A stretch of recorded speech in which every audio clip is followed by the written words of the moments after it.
अस्सलाम वालेकुम रहमतुल्लाहि वबरकातुहू। बीच में फ़ोन आने की वजह से वीडियो कट गया था, तो मैंने दूसरा पार्ट बनाया।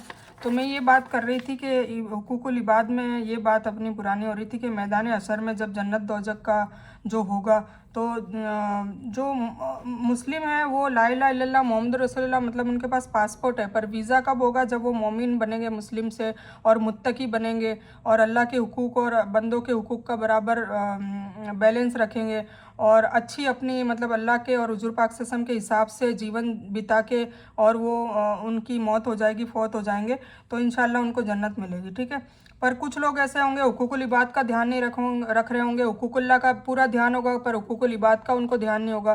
कुछ लोग हुकूकुल इबाद को अच्छे से ध्यान रख रहे होंगे, हुकूकुल्लाह का ध्यान नहीं रख रहे होंगे, मतलब नमाज रोज़ा तौहीद उसका उनको कुछ पड़ी नहीं होगी, पर अखलाक के बहुत बेहतरीन होंगे, सखी होंगे, दाता होंगे। तो ये दोनों बैलेंस में रख के चलना है, ये दोनों होगा तब जाके जन्नत मिलेगी। ठीक है। तो मेरा बताने का मतलब ये था। और फिर कुछ लोग कहते हैं ना कि चलो जहन्नम में कुछ दिन ही तो पड़े रखेंगे, तो जहन्नम में आप इसको ऐसे हल्के में ना ले। जहन्नम का मैंने बार बार आपको तस्कीरा करा, आज भी बता देती हूँ कि 50,000 साल के बराबर अपना जो यहाँ के 50,000 साल है ना, उसके बराबर एक दिन होगा। सोचिए कितना लंबा अरसा, क्योंकि मलेकुल मौत को तो मार दिया जाएगा, तो कितना लंबा अरसा जहन्नम में रुकना पड़ेगा। तो ये सोचिए, तो इसको हल्के में न लें। और असली कामयाबी यही है कि हमें कब्र का अजाब भी ना मिले और जहन्नम की आग क्या, जहन्नम की परछाई भी हमें देखने को न मिले इंशाल्लाह, और हम जन्नत में चले जाएं। ये हमारी असली कामयाबी है। ठीक है। तो उसके लिए हमें मुशक्क़त तो करनी पड़ेगी, कोशिश तो करनी पड़ेगी, और दुनिया में क्या करना पड़ेगा, इसके हिसाब से चलना पड़ेगा। ठीक है। तो आप इसकी स्क्रीनशॉट ले लीजिए, तो बेहतरीन तरीके से आपको समझ में आ जाएगा। ये देखिए हुकूकुल इबाद के बारे में मैंने बताया। ठीक है। तो ये हो गया। और तो ये धोखा देने वाली बात थी कि धोखे में यही आएगा ना कि कोई भी बंदा है, जैसे हमारे रिश्तेदार हैं उनसे कोई धोखा कर लिया, या कोई परिवार में किसी से धोखा कर लिया, या पड़ोसी के साथ कोई धोखा कर लिया, कोई भी वॉटेवर धोखा है, तो अल्लाह हुजूर पाक सल्लल्लाहु अलैहि वसल्लम क्या बता रहे हैं कि जो हमको धोखा दे मतलब हमारे ही इंसानों में से किसी को भी धोखा दे, किसी को भी, गैर मुस्लिम को दे, किसी को भी धोखा होता है। तो धोखा देने वाला मुसलमानों में से है ही नहीं। तो ये सोचने वाली बात है। ठीक है। तो आज की दुआ है, कोई चीज़ अच्छी लगे तो माशाल्लाह कहें। ठीक है। कोई भी चीज़, कोई बच्चा अच्छा लगे, खूबसूरत लगे, कोई चीज़ अच्छी लगे, किसी का घर अच्छा लगे, तो माशाल्लाह कहें। उसका मतलब है जो अल्लाह चाहे। मतलब हमें फिर वो हसद और जलन नहीं करने के है। इसका मतलब ये है कि जो अल्लाह चाहे, मतलब अल्लाह ने चाहा इसको अच्छा घर देना और मुझे छोटा घर देना, तो कोई बात नहीं, माशाल्लाह, जो अल्लाह चाहे, है ना। और तो आप हमेशा माशाल्लाह कहें। सूर्य काफ में है ना, जैसे मैंने पिछले जुम्मे आपको गुफा वालों की स्टोरी सुनाई थी, तो अब की बार जो दो आदमियों की स्टोरी सुनाऊंगी, उसमें ये माशाल्लाह की वजह से ही, वो माशाल्लाह नहीं कहता, उसकी वजह से उसका बाग पूरा तबाह कर दिया जाता है, अल्लाह तबाह कर देता है। तो इसीलिए माशाल्लाह को बहुत इंपॉर्टेंट देनी है। कोई भी अच्छी चीज़ लगे तो हसद जलन ना करें, बल्कि माशाल्लाह कहें। ठीक है। तो आज की ये छोटी सी दुआ मैंने बताई है, आज की प्रे करने की दुआ मैंने बताई है। ये 3 बार फजर के बाद और असर के बाद, जैसे कि मैंने कहा था ना बैठना है और अस्कार पढ़ने, तो उस अस्कार में ये शामिल है। बहुत ही बेहतरीन दुआ है ये।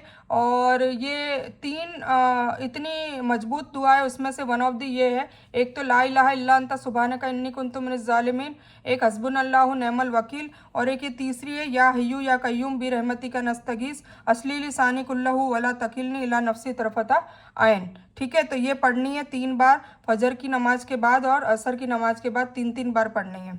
इसका मतलब क्या है? या हय्यू या कय्यूम, ये अल्लाह का नाम है, या हय्यू या कय्यूम। या हई मतलब हमेशा जिंदा रहने वाले, कय्यूम मतलब हमेशा कायम रहने वाले। ठीक है। तो ए हमेशा जिंदा रहने वाले और ए सबकी देखभाल करने वाले, सबके परवरदिगार, मैं तेरी रहमत की तलबगार हूँ, मेरे सारे मामला दुरुस्त कर दे। ठीक है ना। जो भी मामला थे जिसमें आप फंसे पड़े हैं, परेशानी में फंसे पड़े हैं, तो ये भी आपको कसरत से पढ़नी चाहिए। अदरवाइज़ आप 3 टाइम आफ्टर फजर और असर पढ़ेंगे तो इसका हक अदा हो गया। ठीक है।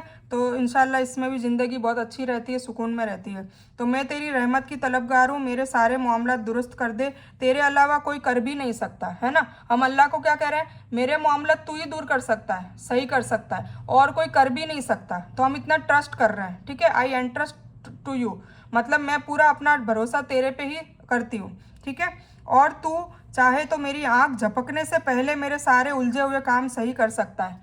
ठीक है। कितनी बड़ी बात है ये, अपन ने क्या बोल दिया, इला नफ्सी तरफता आइन, मतलब मेरी आँख की जो पलक है वो झपक कितनी, 1 सेकंड में पलकती। अपन यूं करते ना, आँख खोल बंद खोल बंद खोल बंद खोल बंद, तो 1 सेकंड में ही तू मेरे मामला ठीक कर सकता है। तेरे में इतनी कुदरत है, शहीन कदीर है तू जल जलाली वल इकराम है। मतलब तू इतना बड़ा है, तू इतना मतलब ताकतवर है कि तू ये मेरी आँख की पलक झपकने से पहले ही मेरे सारे परेशानियों को दूर कर सकता है। तो ये अल्लाह तू कर दे। ठीक है, तो ये बहुत ही बेहतरीन दुआ है, ये भी मेरी वन ऑफ द फेवरेट दुआ है। इससे काफ़ी ज़िंदगी में असरात आए हैं और आते हैं माशाल्लाह, तो आप इसको भी अपने मामूल में लाएं। फिर है सूरे माउन, आज पढ़ेंगे हम इंशाल्लाह। आउज़ु बिल्लाहि मिनश शैतानिर रजीम, बिस्मिल्लाहिर रहमानिर रहीम। सूरे माउन पढ़ते हैं। सूर्य कुरैश हमने कर ली थी कल, ठीक है। अब माउन की बारी है। तो सूरतुल माउन मक्का में नाजिल हुई, इसमें 7 आयत है। ये भी मक्की सूरत है, मक्का में नाजिल हुई। मैंने आपको बताया था ना, मक्की और मदनी 2 सूरतें होंगी। तो जो मदीना में नाजिल हुई वो मदनी है, और जो मक्का में नाजिल हुई वो मक्की है। अल्लाह बिस्मिल्लाहिर्रहमानिर्रहीम, अल्लाह के नाम से शुरू करता हूँ जो बड़ा मेहरबान निहायत रहम करने वाला है। आरायतल्लज़ी युकज़्ज़िबु बिद्दीन, क्या तूने उसे भी देखा जो बदले के दिन को झुठलाता है।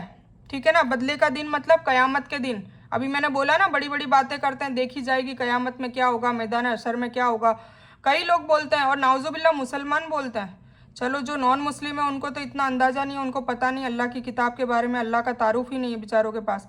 पर जो मुस्लिम है वो भी बोलते हैं, वो भी नाउजुबिल्ला, मैंने खुद सुना है उनको कहते हुए, जब हम जहन्नम की आग से हम जब डराने की कोशिश करते हैं कि आप इससे बचो और अपने अखलाक सुधारो, अपने कुरान को पकड़ो, कुरान की यही आपको निजात दिलाएगी।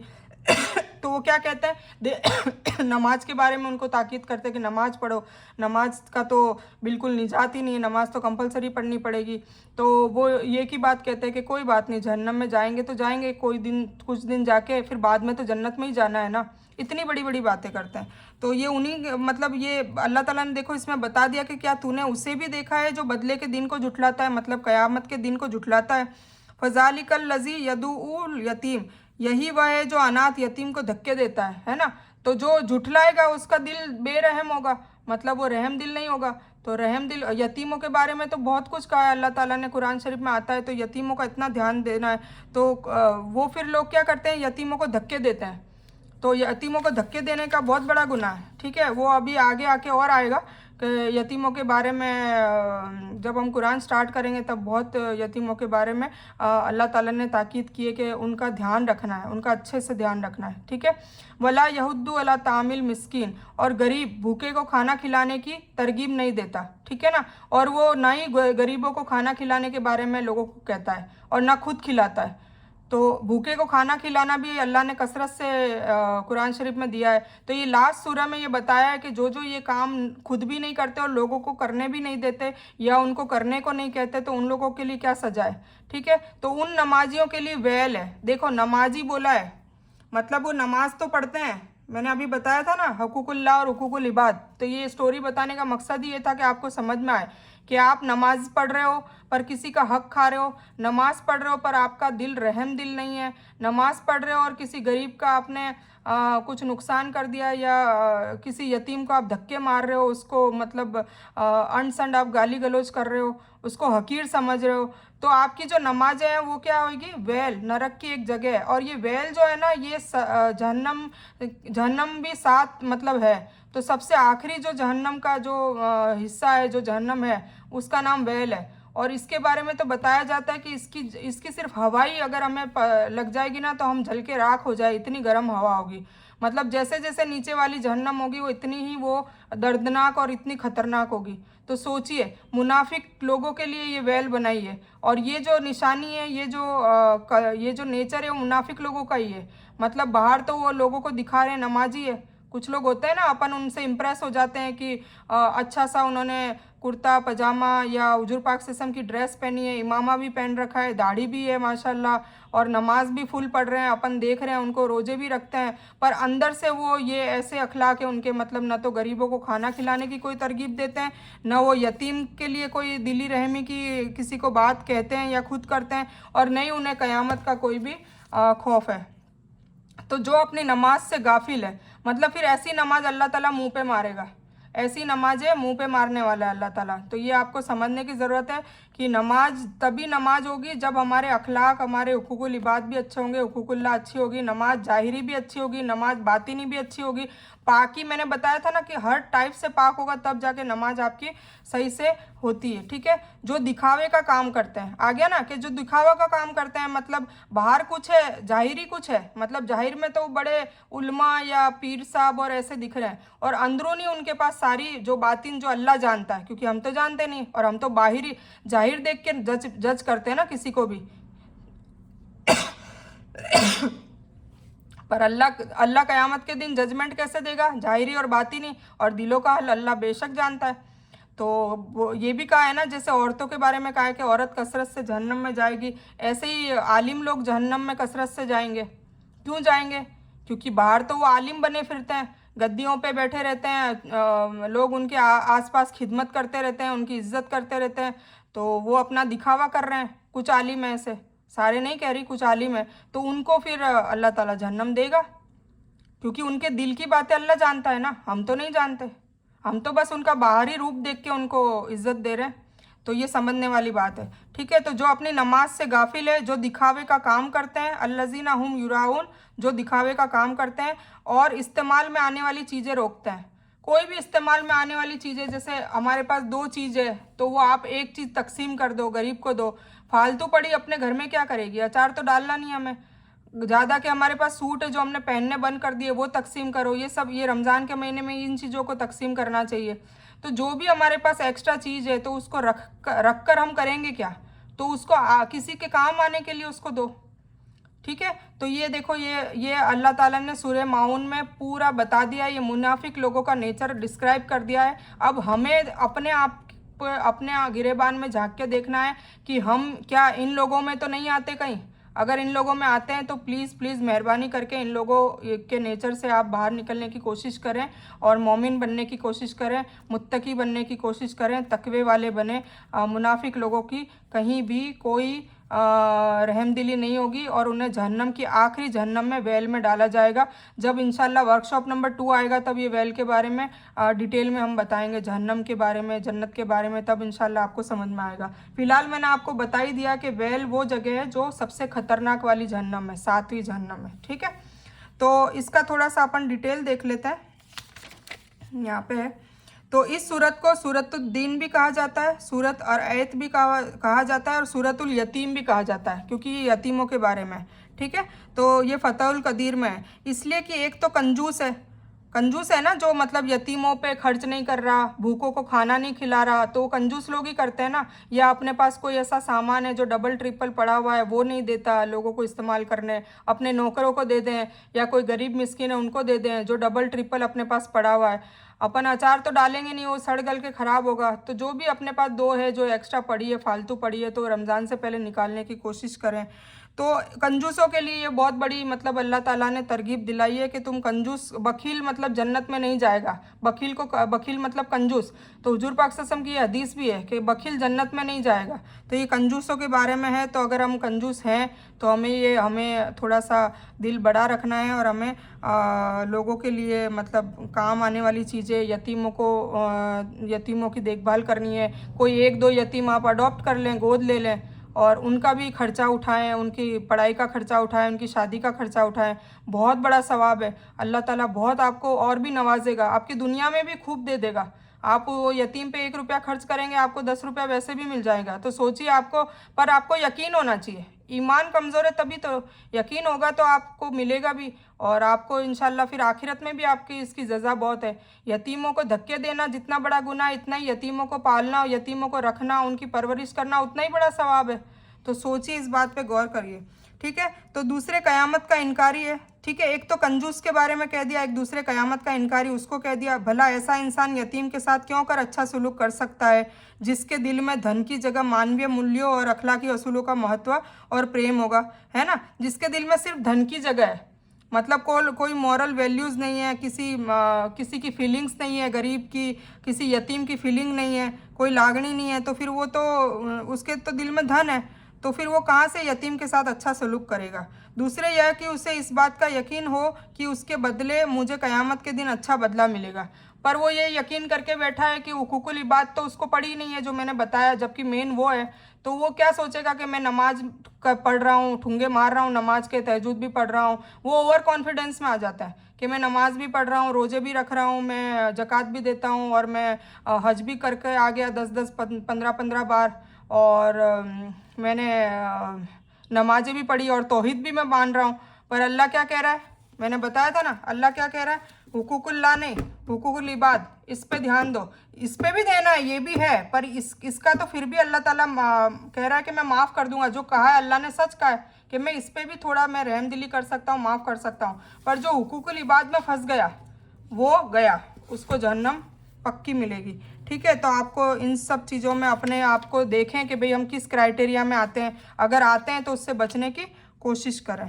ठीक है, फिर और कहा है कि इससे वह लोग मुराद है जो नमाज या तो पढ़ते ही नहीं है, ठीक है, पहले तो वो नमाजी, और या पहले पढ़ते रहे फिर आलसी हो गए, ठीक है ना, या तो छोड़ दी, या नमाज उसके मुकर्रर समय से नहीं पढ़ते, मतलब टाइम का ध्यान नहीं रखते, एंड टाइम पे जब कज़ा होने वाली होती है या कज़ा भी हो जाती है तब जाके पढ़ते हैं, या देर से पढ़ने की आदत बना लेते हैं, या खुशू और ध्यान से नहीं पढ़ते, या फिर क्या होता है नमाज पढ़ते हैं और ध्यान कहीं और होता है, ध्यान बच्चे के अंदर होता है, या ध्यान दुनियावी बातों में होता है, तो ये नमाज भी कोई मायने नहीं रखती।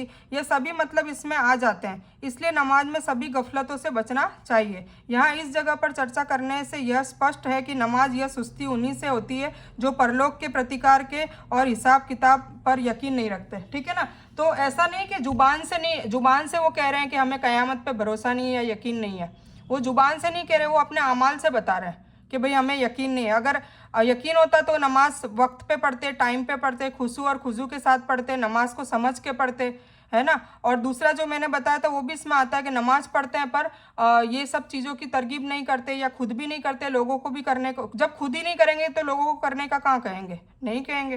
तो ये सब चीज़ें इसमें आती है। ठीक है, और मान का मतलब थोड़ी चीज़ को कहते हैं, कुछ इसका मतलब जक़ात लेते हैं क्योंकि वह भी असल माल के मुकाबले बहुत कम होती है, 2.5% ही तो होती है।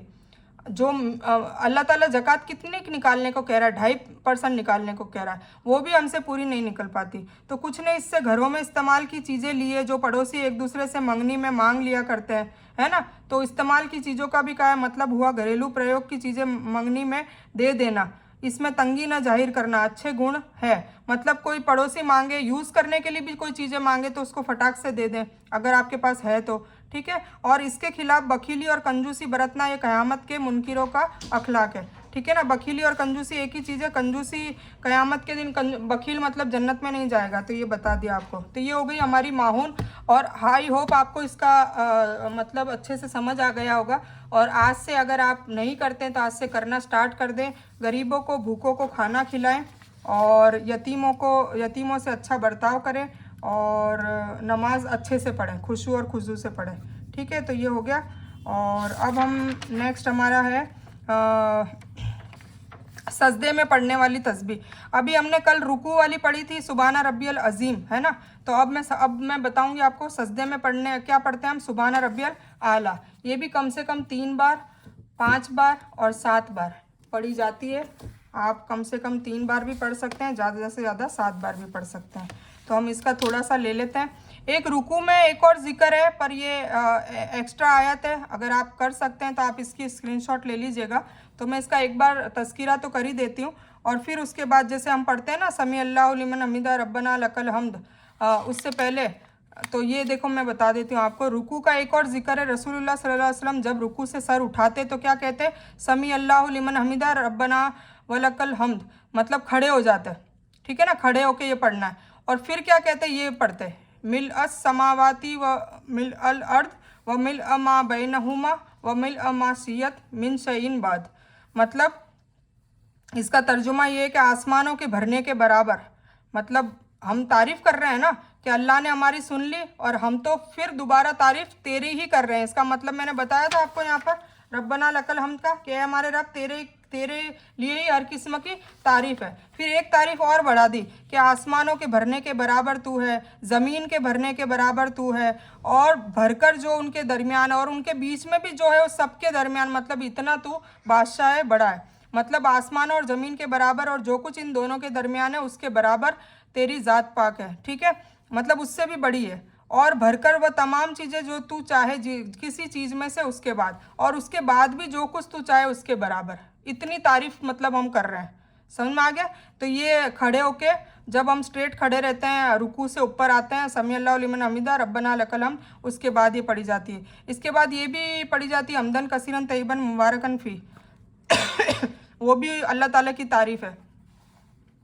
इस जिक्र के अल्फाज बहुत ही ज़बरदस्त है। अल्लाह के रसूल सल्लल्लाहु अलैहि वसल्लम की ज़िंदगी को देखिए, जिसमें आप मुसलसल आजमाइशों से गुजरते रहे हैं, अल्लाह की राह में बेहद सताए गए, और आपको 2 वक्त एक के बाद दूसरे वक्त का खाना भी पेट भरकर नहीं मिला, ठीक है। और दूसरी तरफ इस जिक्र के अल्फाज देखिए, जिसमें आपने अल्लाह के शुक्र और तारीफ़ के लिए ऐसे अल्फाज इस्तेमाल किए हैं जिनके करीब भी कोई इंसानी कलाम पहुँच ही नहीं सकता, ठीक है। तो ये हम भी पढ़ें तो ये एक सुन्नत फॉलो हो जाएगी, और इंशाल्लाह हमें सवाब भी बहुत अच्छा मिलेगा, और अल्लाह ताला और राज़ी हो जाएगा, क्योंकि ये बहुत ही बेहतरीन तारीफ़ है।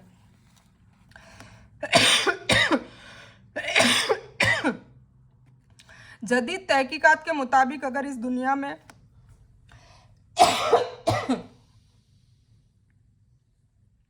जदीद तहकीकात के मुताबिक अगर इस दुनिया में कामयाब और खुशगवार ज़िंदगी गुजारना है तो इंसान को शुक्र से भरपूर ख्यालात रखने होंगे। मतलब हमेशा पॉजिटिव माइंड, कभी नेगेटिव माइंड नहीं रखना है। उसने ऐसा कर दिया, इसने ऐसा कर दिया, अल्लाह ने ऐसा कर दिया, अल्लाह मुझे ही परेशान, नाउजुबिल्ला, मतलब नेगेटिव नेगेटिव नेगेटिव। कुछ लोग होते हैं जिनकी ज़ुबान पर सिर्फ नेगेटिव बातें होती है, तो अल्लाह फिर उनको और नेगेटिव उनके हालात कर देता है, और ज़्यादा गरीब कर देता है, और ज़्यादा जितने नाशुक्र होंगे इतनी गुर्बत आएगी, और इतना ही आखिरत में भी बवाल आएगा। तो हमेशा पॉजिटिव रहे, चाहे आपकी बीमार हो, चाहे आपकी कोई नुकसान हो गया है, कोई बात नहीं, क्योंकि अल्लाह ने हर चीज़ में खैर रखी है। और अल्लाह 70 माओं से ज़्यादा प्यार करता है। जब उसने ये कह दिया तो वो हमारा बुरा क्यों करेगा? वो हमें लगता है बुरा हमारे लिए वो अच्छा होता है। कुछ टाइम के लिए हमें हमारे लिए बुरा हमें लगता है, बाकी वो आगे जाके हमारे लिए खैर ही होती है। तो अल्लाह कभी भी हमारा ख़राब नहीं करता है। तो ये सोचने वाली बात है। हाँ, अगर कुछ ख़राब हो ही रहा है तो वो हमारे आमाल ख़राब होते हैं, इसलिए होता है। वो हमें सज़ा के रूप में दुनिया में कभी सज़ा देना चाहता है, या फिर या तो सज़ा दे रहा होता है नाराज़गी में, और या फिर वो वापस बुलाना चाहता है कि मेरा बंदा वापस भटक गया है, तो उसको वापस मैं सिराते मुस्तकीम पर ले आऊँ, तो उसको सबक मिले। क्योंकि हमें चोट लगेगी तभी हमें थोड़ा भान आएगा ना, होश आएगा। तो इसीलिए वो 2 वजह से वो हमें परेशानी में डालता है, मुब्तला करता है। तो ये सोचने वाली बात है। तो इंसान को शुक्र से भरपूर ख्यालात रखने होंगे। एक गैर मुस्लिम प्रोफेसर ने यह मशवरा दिया कि रोज़ाना रात को सोते वक्त हर चीज़ का शुक्र अदा करते हुए आप अपने जिस्म को शुक्र के पानी से भरिए, गोया आपके जिस्म का जर्रा जर्रा शुक्र में तैर रहा है। सोचिए, गैर जो नॉन मुस्लिम्स है ना, जो यहूदी और ये जो जितने भी अहले किताब, वो सारे हुजूर पाक सल्लल्लाहु अलैहि वसल्लम की सुन्नतों को अमल करके इतना आगे बढ़े हैं। और एक हम है जो हम सिर्फ आशिक रसूल कहते हैं अपने आप को, पर हम हुजूर पाक सल्लल्लाहु अलैहि वसल्लम की सुन्नतों को मानते ही नहीं है। माने कब? जब हम जानते ही नहीं है। हमें तो कहानियाँ, किस्से कहानियों की किताबों से हम दीन हासिल करते हैं, तो हमें क्या पता चलेगा? हमें दीन तो ऑथेंटिक किताब से करना है ना। हुजूर पाक सल्लल्लाहु अलैहि वसल्लम ने खुद ने भी दीन की दावत कुरान पाक से करी है ना, तो हमें भी कुरान पाक से ही सीखना पड़ेगा ना। इतना हम क्यों गौर फिक्र नहीं करते हैं? कुरान को हमने पीछे रख दिया है, और हम किस्से कहानी किताबों से हम दीन सीखते हैं, तो फिर वो दीन आधा अधूरा ही होगा, उसमें मिलावट भी होगी। कुरान पाक में तो मिलावट हो ही नहीं सकती, जबकि नाउजुबिल्ला आलिम लोग इसको पढ़ने के लिए मना करते हैं कि इससे गुमराह हो जाओगे। गैर मुस्लिम इसको पढ़ पढ़ के मुसलमान बन रहे हैं, और हम गुमराह हो जाएंगे। तो ये सोचिए, थोड़ा अक्ल लड़ाइए, ठीक है ना। हर बात आलिम के हिसाब से ही नहीं होगी, ठीक है। तो आप अपना भी थोड़ा दिमाग लगाइए और इस किताब को पकड़ लीजिए। इस किताब को पकड़ते ही आपका सुकून, आपकी परेशानियों का हल, आपकी दुनिया, आपकी आखिरत, सब कुछ इंशाल्लाह सुधर जाएगी। आपकी बहन का वादा है, रियली कह रही हूँ। ये आप कुरान को बस पकड़ लीजिए, कुरान को थाम लीजिए। सूरह नंबर 3 आयत नंबर 103 में यही कहा गया है कि नबी कह दो मेरे बंदों को कि इस कुरान को थाम ले, जिसका एक छोर मेरे हाथ में और दूसरा छोर कुरान पाक है। और जब जहन्नम में ले जाया जाएगा तो फरिश्ते भी कहेंगे, क्या तुम्हें हिदायत देने के लिए कोई नहीं आया था जो तुम्हें जहन्नम मिल रही है? तो वो कहेंगे कि कोई नहीं आया था। तो फरिश्ते क्या कहेंगे, क्या तुम्हारे घर में कुरान नहीं था? उसको पढ़ा नहीं तुमने? उसको समझा नहीं? उस पर फॉलो नहीं किया? वो वाहिदी तो किताब थी जो तुम्हें जन्नत में ले जाती, तो तुमने उसको सिर्फ जुल्तानों में बांध के रखा, तो फिर अब भुगतो जहन्नम की आग। तो ये सोचिए। अब रसूल सल्लल्लाहु अलैहि वसल्लम के इस अजीमुशान जिक्र को देखिए जिसमें आप सारे आसमान, सारी ज़मीन और सब कुछ शुक्र से भर देना चाहते हैं, बल्कि आखिरी जुमला तो आपके शुक्र के जज्बात की अजीम सतह को बयान करता है। आप क्या कहते हैं? ए अल्लाह, ज़मीन व आसमानों के बाद जो तू चाहे वह भी भर कर। गोया आप कह रहे हैं कि ए अल्लाह, अगर ज़मीन व आसमानों से बढ़कर मुझे कोई चीज़ और भी मालूम होती जो आपको पसंद है तो मैं उसके भी भरने के बराबर आपका शुक्र अदा करता हूँ। देखिए कितनी बड़ी बात है, ये हमारे रसूल सल्लल्लाहु अलैहि वसल्लम कर रहे हैं। हम क्या करते हैं ऐसे? हमें तो उनके नक्शे कदम पर चलना है ना। हम देखिए, एक ही बात मैं बार बार हर वीडियो में कहती हूँ, आज भी कह रही हूँ, कुरान, हदीस और सुन्नत। मतलब कुरान अल्लाह का हुक्म जो अल्लाह ने दे दिया है कि ये करना है, ये नहीं करना है, ये सच है, ये गलत है, ये झूठ है, ये अच्छा है, ये खराब है, ये सारी चीज़ कुरान में दे दी है। ये अल्लाह ताला का हुक्म है जो वही के जरिए हुजूर पाक सल्लल्लाहु अलैहि वसल्लम के ऊपर नाजिल हुआ। ठीक है। फिर उसके बाद हदीस, जो हुजूर पाक सल्लल्लाहु अलैहि वसल्लम ने कहा वो है हदीस। तो जो कहा है करने को वो करना है, जो नहीं कहा करने को वो नहीं करना है। और जिस चीज़ को अमल करके दिखाया, जो करके दिखाया प्रैक्टिकली, वो है सुन्नत। तो हमें इन 3 चीज़ों को ही पकड़ के रखना है। इन 3 चीज़ों से ही सुकून है दुनिया में, इन 3 चीज़ों से ही कब्र के अजाब से मुक्ति है, निजात है। इन 3 चीज़ों से ही जहन्नम की आग से निजात है, मुक्ति है। ठीक है। और इन 3 चीज़ों को फॉलो करते करते ही हम जन्नत तक पहुंच जाएंगे इंशाल्लाह। तो जब हम 3 चीज़ें फॉलो करनी है तो हम बाकी की सारी दूसरी चीज़ों में क्यों कंफ्यूज होते हैं और क्यों उसमें भटक जाते हैं? हमें तो आसान तरीका बता दिया है, कुरान को पकड़ लो, हदीस को पकड़ लो और सुन्नत पे चल लो, है ना। तो बस ये समझने वाली बात है। तो आप सल्लल्लाहु अलैहि वसल्लम ने जो शुक्र के जज्बात को पैदा करने की इस जिक्र में तालीम और तरीका दिया है, उसकी धूल तक भी आज के कामयाबी के गुरु नहीं पहुंच सकते। आज के कामयाबी के गुरु मतलब जो नॉन मुस्लिम से, जो बड़े बड़े करोड़पति और जो अपनी अपनी बातें बताते रहते हैं कि भाई ये फ़लसफ़े अपनाओ, ये तरीके अपनाओ तो आप कामयाब हो जाओगे। तो हुजूर पाक सल्लल्लाहु अलैहि वसल्लम ने जो कामयाबी का तरीका बताया उससे बेहतर तरीका कोई बता ही नहीं सकता। सबसे कामयाब गुरु जो है हमारे दुनिया और आखिरत के, वो हमारे सरदार सल्लल्लाहु अलैहि वसल्लम ही हैं और कोई नहीं है।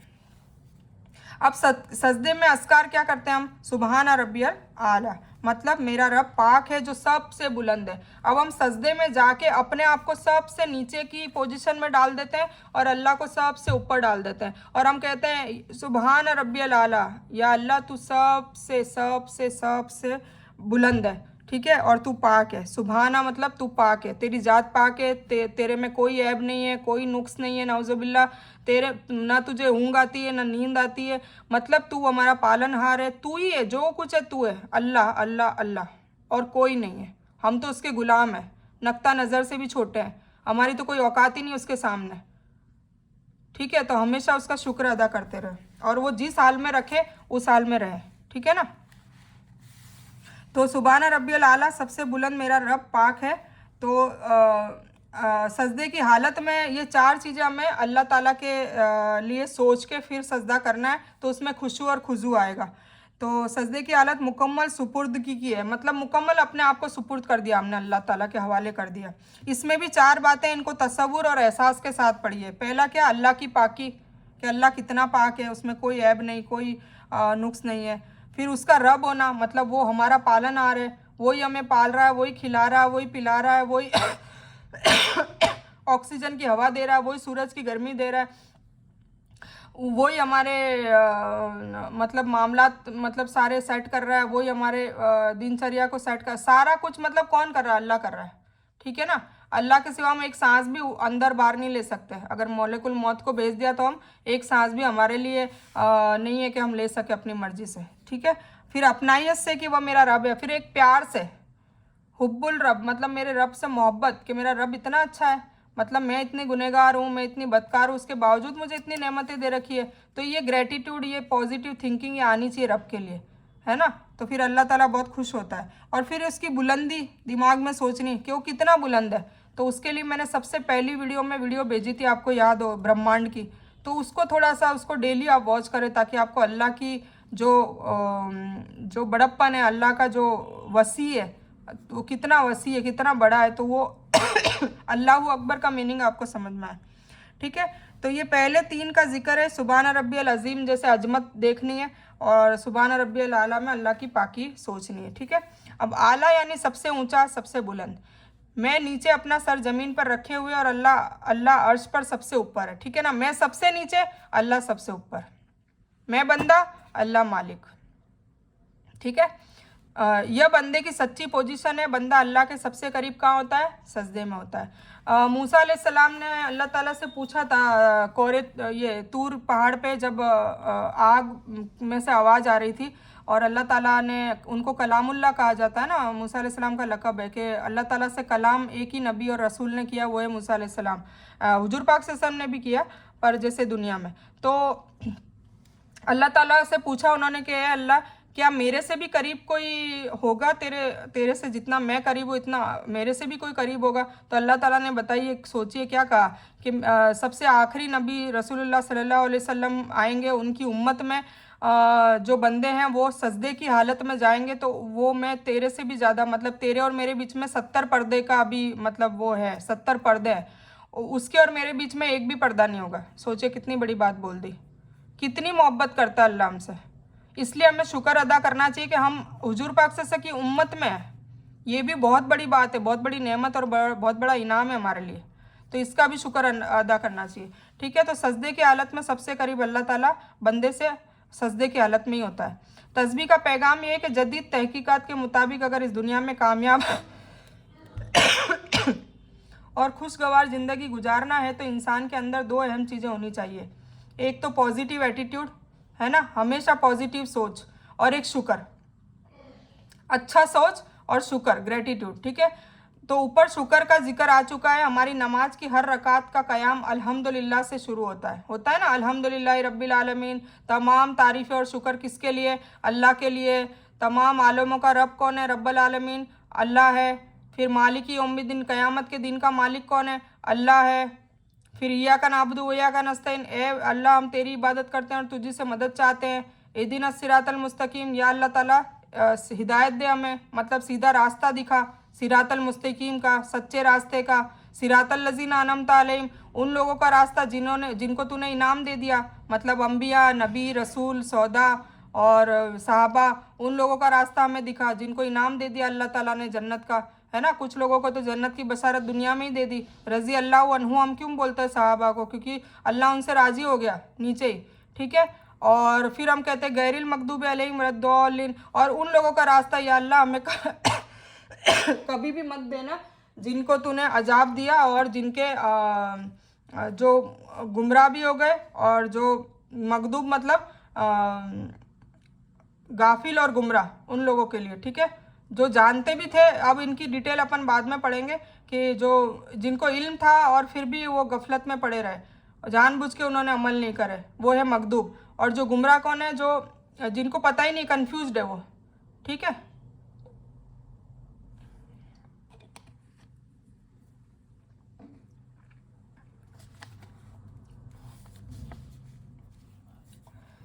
तो पॉजिटिव एटीट्यूड और शुक्र, है ना, हमेशा ये रखेंगे तो देखना आपकी रोज़ी में बढ़ोतरी होगी।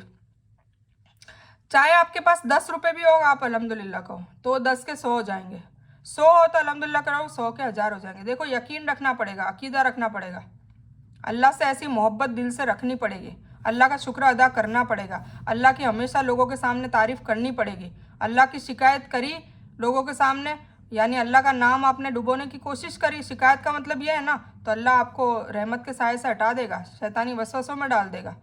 तो आप ये सोचिए, हमेशा अल्लाह की हम्द और सना करते रहें और पॉजिटिव एटीट्यूड में रहें, कभी नेगेटिव ना सोचें, ठीक है। हमारी नमाज की हर रकात का क़याम क्या होता है? अल्हम्दुलिल्लाह से शुरू होता है और ख़त्म वलकल हम्द पर होता है, मतलब अल्लाह की तारीफ़ से ही शुरू होता है और अल्लाह की तारीफ़ से ही ख़त्म होता है। तो अब आइए हम तस्बीह पर थोड़ा गौर करते हैं। हम हर रकात में 9 बार तस्बीह यानी रोज़ाना 200 से ज़्यादा बार तस्बीह पढ़ते हैं। नमाज में सबसे ज़्यादा यही कहते हैं, क्या? सुबहान रब्बी। फिर एक में अब अजीम पढ़ते हैं, एक में आला पढ़ते हैं, पर सुबहान रब्बी तो करते ही है ना। तो याद रखिए, अल्लाह ताला जो भी बात हमसे दोहराना चाहता है उसकी खास वजह एक यह भी है कि हमारी फ़िक्र की खूब तरबियत हो। मतलब कोई भी चीज़ बार बार बोलना चाहता है, उस पर गौर व फिक्र हमें करने की ज़रूरत है। अल्हम्दुलिल्लाह हर नमाज में डाल दी कंपलसरी, तो उसके तर्जुमे में गौर व फिक्र करने की ज़रूरत है। फिर अत्तहियात डाल दी तो उसके तर्जुमा पढ़े और गौर फिक्र करें। दुरूद इब्राहिम डाली तो उसका तर्जुमा पढ़े और क्या बताने की कोशिश अल्लाह कर रहा है वो गौर फिक्र करें। दुआएं मासूरा डाली तो अल्लाह ताला समझा रहा है कि तौबा कैसे मांगे और तौबा मांगने के बाद अपनी दुआएं को कबूल करवाएं। पहले गुनाह माफ़ करवाएं फिर तौबा कबूल होती है। फिर अल्हम्दुलिल्लाह में दुआ मांगने का तरीका सिखाया कि पहले मेरी तारीफ़ करो, अल्लाह की तारीफ़ करो, हम्दो सना करो और फिर उसके बाद एक बॉन्ड जोड़ो और फिर उसके बाद मेरी तुम दुआ मांगो तो मैं कबूल करूँगा। तो ये सारी चीज़ें हमें क्यों सिखाई है? हमारी तरबियत के लिए है ना, क्योंकि वो हमारा रब है। तो सुभान रब्बे कई पहलू से हमारी तरबियत है। सबसे अहम यह है कि अल्लाह को किसी मदद की और किसी की शरीक की ज़रूरत नहीं है, ठीक है ना, ये ध्यान में रखिए। अल्लाह और आपके बीच में कोई नहीं आना चाहिए। अगर आप कोई चीज़ मांग रहे हो, कुछ मांग रहे हो, कोई भी नहीं आना चाहिए। सबकी इज्जत करें, सबके अपने अपने जो उन्होंने करके गए, हमारे जो वली हैं, औलिया हैं, हमारे नबी हैं, अम्बिया हैं, सब अपना अपना काम बखूबी करके गए और इसका इनाम बेशक अल्लाह ताला उनको देगा, उनकी सज़ा देगा। और हमें भी उनके नक्शे कदम पर चलना है, पर हमें उनको इतना मोहब्बत नहीं करनी कि हमें नाउज़ुबिल्लाह अल्लाह को पीछे छोड़ देना है। इस चीज़ में कई लोग हो जाते हैं, इसीलिए फिर अल्लाह नाराज़ हो जाता है, फिर उनके मामला गड़बड़ होते हैं, फिर उनको समझ भी नहीं आता कि ये मामला गड़बड़ क्यों हो रहे हैं, गौर फिक्र नहीं करते, वो अल्लाह की किताब को पीछे छोड़ देते हैं कई लोग, इसलिए उनके मामलात में गड़बड़ी होती है। कुछ लोग हुजूर पाक से जो हदीस बयान करिए, जो करने को कहा है वो नहीं करते और जो नहीं करने को कहा है वो करते हैं, इसलिए फिर उनकी ज़िंदगियों में वबाल आते हैं। क्योंकि देखो अल्लाह ताला ने बोल दिया है बार बार कुरान में ये कि वतीउल्लाह वतीउर रसूल, मेरी इताअत करो, मेरे नबी रसूल सल्लल्लाहु अलैहि वसल्लम की इताअत करो, दैट्स इट। इसके अलावा किसी और की इताअत करोगे, किसी और के नक्शे कदम पर चलोगे, किसी और की बात मानोगे तो वो सब बात झूठी होगी और झूठी बात करने वाला हम में से है ही नहीं, झूठ बोलने वाला ही हम में से नहीं है, हुजूर पाक से सबने कह दिया। तो ये समझिए, तो हक बात को समझें, हक बात को जानें, हक बात को ही अमल करें। और वो हक बात किस में है? सिर्फ़ और सिर्फ इसमें है, किताबुल्लाह में, सिर्फ और इसमें, ये है चाबी, ठीक है।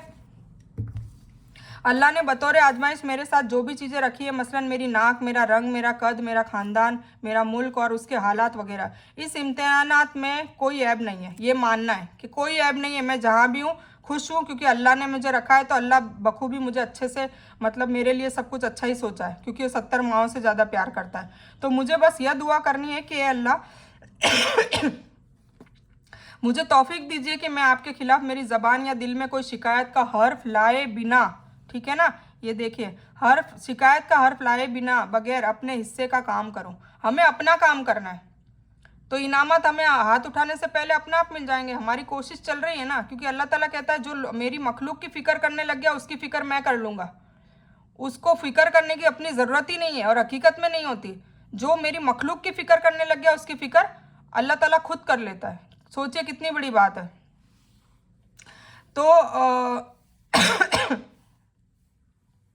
कोई शिकायत लाए बिना अपने हिस्से का काम करूं, बस आप मेरे मसाइल को हल करते चले जाइए और मुझे दुनिया और आखिरत में कामयाबी मिल जाए। बस ये अल्लाह ताला से दुआ करते जानिए।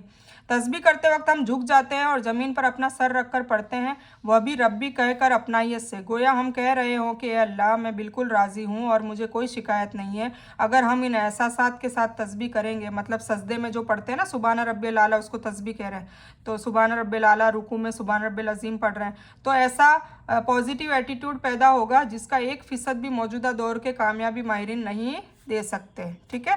याद रखिए कि अल्लाह जो भी करता है उसमें ऐब नहीं है। हालात हमारा इम्तिहान होता है ना, मतलब हमें भूख से, हमें माल से, जान से, इज्जत से, आबरू से, सबसे मैं आजमाऊंगा, ये कुरान में अल्लाह ने लिखा है, तो वो आजमाएगा। तो हमें किसी को ज़्यादा धन दे के, किसी से ज़्यादा लेके, किसी को ज़्यादा इज्जत दे के, किसी, वो सबका इम्तिहान चल रहा है। वो उसमें क्या करता है, ज़्यादा धन दिया तो शेखाई में तो नहीं आ गया, या अय्याशी तो नहीं कर रहा है, या उस माल को अल्लाह के राह में खर्च करने के बजाय किसी और जगह तो खर्च नहीं कर रहा, या फिर वो कंजूस तो नहीं हो गया है, बस उस धन को तिजोरियों में इकट्ठा कर करके रख रहा है, अपनी कब्र में ले जाए। और या जो जिसको भूख से आजमाया, क्या वो अल्लाह को नाउज़ुबिल्लाह शिकायतें तो नहीं कर रहा है और कहीं गलत काम करने तो नहीं लग गया है, हराम के काम करके कमाने तो नहीं लग गया है। तो ये सभी के लिए इम्तिहान है। तो याद रखिए कि अल्लाह जो भी करता है उसमें ऐब नहीं है। हालात हमारा इम्तिहान होते हैं और कुछ हमारी अपनी गलतियों का नतीजा भी होता है ना।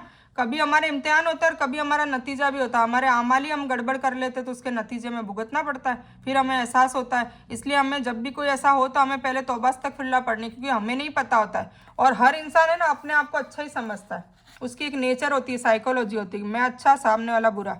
तो इसीलिए कोई भी ऐसा हो मामला तो सबसे पहले तौबा अस्तगफिरुल्लाह पढ़े, ठीक है, कि जाने अनजाने में या अल्लाह कुछ गलती हो गई तभी ऐसा हो रहा है।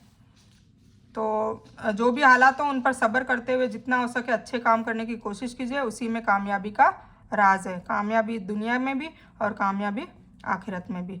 तस्बीह को ज़िंदगी में लाइए, ठीक है, तस्बीह पढ़िए, ठीक है। दुआ, ए अल्लाह मेरी मदद कर कि मैं ज़िंदगी में हर इम्तिहान को बगैर किसी शिकायत के कबूल करूं और कभी यह ना कहूं कि मेरे साथ ऐसा क्यों हुआ, है ना, कभी भी नहीं कहना है।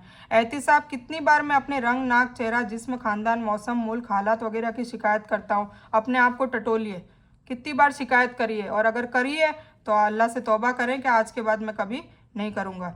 प्लान, मैं कोशिश करूँगा कि ऐसी शिकायत अब से कभी ना हो। तबलीग, दूसरों को भी बताऊंगा और दूसरों को भी तरकीब दिलाऊंगा कि अल्लाह के लिए कभी शिकायत ना करें, वरना आपके हालात और ज़्यादा बिगड़ेंगे। इंशाअल्लाह कल हम अत्तहियातो पढ़ेंगे जो क़याम में पढ़ते हैं, ठीक है। ये हम नमाज पढ़ रहे हैं, समझ में आ गई ना आपको। हमने पहले सना करी, फिर उसके बाद अलमदो पढ़ते हैं, आउज़ु बिल्लाहि मिनश शैतानिर रजीम बिस्मिल्लाहिर रहमानिर रहीम, वो भी कवर करी एक दिन में। फिर हमने अलमदो सूरह फातिहा करी। फिर उसके बाद जो सूरह पढ़ते हैं छोटी छोटी, वो मैं अलग से कवर कर ही रही हूँ। उसमें भी अल्हम्दुलिल्लाह हमने चारों कुल कर लिए, और सूरह माउन कर ली, सूरह नसर कर ली, और सूरह कौसर कर ली।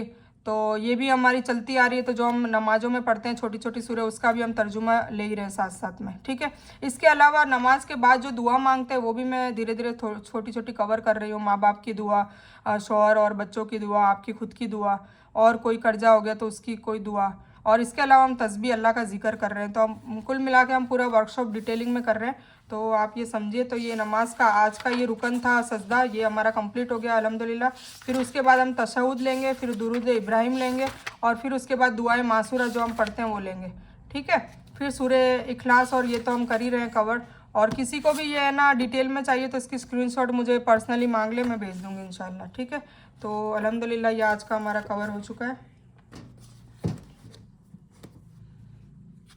सूरह भी हमारी कवर हो गई है, और ये सजदे वाला जो रुकन था ये भी हमारा कवर हो गया। टास्क है आज सारी दुआ और सूरह का तर्जुमा देखें, वापस पूरा रिवाइंड करें, है ना, सारा रिवाइज करें, सब देखें, सारी सूरह को देखें, सारी दुआओं को देखें, जो भी मैंने लिखवाया है, जो भी स्क्रीनशॉट आपके पास हो उसको थोड़ा आंखों के सामने लाइए, और उसको याद भी करें, लिखें अगर टाइम हो तो, और अमल में भी लाएं। और आज एक फ़कीर को खाना खिलाएं, कोशिश करें, या किसी को पैसे ही दे दें, ठीक है। कामयाबी पर एक स्टोरी मुझे सुनानी थी आज पर अब बहुत टाइम हो गया है तो मैं यहीं पर एंड करूँगी। तो ये सेशन आज का यहीं ख़त्म करते हैं इंशाल्लाह। और इस बयान में ये बयान आज ख़त्म करते हैं। इस बयान में कुछ भी दीन की अच्छी बात अल्लाह की तरफ से है, और बुरी या गलत बात जो गलती से अनजाने में हो गई हो, जो मुझे पता भी ना चला हो, वो मेरी तरफ से है, और उसके लिए मैं अल्लाह से और आप लोगों से माफ़ी की तलबगार हूँ। मैं कोई आलिमा नहीं हूँ, मैं एक तालिब इल्म हूँ। अल्लाह मेरी कोशिश से आपको सही नफ़ा बख्श इल्म पहुँचाए और आपकी ज़िंदगी और आखिरत के मामलात में सुधार आए, बस यही मेरी तमन्ना है।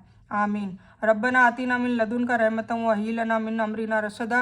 अल्लाहुम्मा सल्लि अला मुहम्मद व अला आलि मुहम्मद कमा सल्लैता अला इब्राहीम व अला आलि इब्राहीम इन्नका हमीदुम मजीद। अल्लाहुम्मा बारिक अला मुहम्मद व अला आलि मुहम्मद कमा बारकता अला इब्राहीम व अला आलि इब्राहीम इन्नका हमीदुम मजीद। व आखिरु दावाना अनिल हम्दुलिल्लाहि रब्बिल आलमीन।